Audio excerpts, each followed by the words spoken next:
आज काही व्यापारी, सोने व्यापारी आणि त्यांनी पोलीस स्टेशनच्या समोर ठिय्या केला. तर एका व्यापाऱ्याच्या संदर्भामध्ये धमकी देऊन त्याच्या प्लॉटवरती ताबा घेतला आणि धमकी दिली, जीवे मारण्याची धमकी दिली. त्याच्या निषेधार्थ आज व्यापारी रस्त्यावरती उतरले होते आणि विशेष पोलीस स्टेशनच्या समोर त्यांनी ठिय्या केला होता. म्हणजे हिंमत वाढली, सामान्य माणसाची हिंमत वाढली, गरीब माणसाची. यापूर्वी व्यापारी आणि हे 500 व्यापारी हे गाव सोडून गेलेत या आकाच्या आणि यांच्या भीतीने. मग यादी देतो, यादी पण आलेली आहे माझ्याकडे, पण जरा 5 तारखेपर्यंत थांबा. 6 तारखेला बाईट देतो आणि यादी पण देतो, कोण कोण लोक कुठे गेलेले. यादी देतो, तुम्ही मीडिया जा, त्यांना विचारा हे कशामुळे शहर सोडून आले. शहर सोडते लोक, हे आता कोणाच्या प्लॉटच्या कोणी ताब्या घ्यायच्या.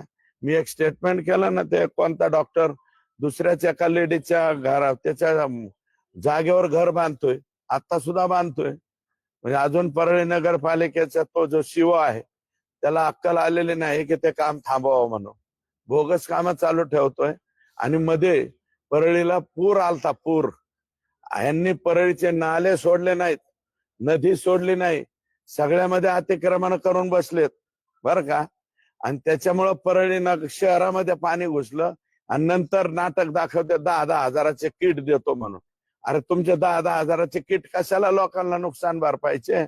पहिलं परळी शहराचे नाले तुंबवले, नदी तुंबवली, त्या राखेमुळं लोकांचं वाटोळं झालं. आणि काही काही राख सम्राट आहेत ना, यांचे घर आपल्या राज्यपाल महोदयाचा बंगला आहे ना त्याच्यापेक्षा सुद्धा मोठे. जरा जाऊन बघा तिथले काही राख्या. आणि माझं मत आहे इन्कम टॅक्स वाल्यांनी जरा परळीकडे लक्ष द्यावं.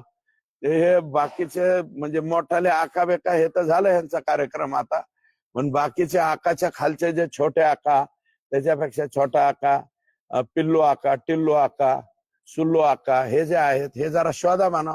यांचे बी राज्यपालाच्या मला एवढाले जर घर असतील तर मग अवघड आहे ना. हे काय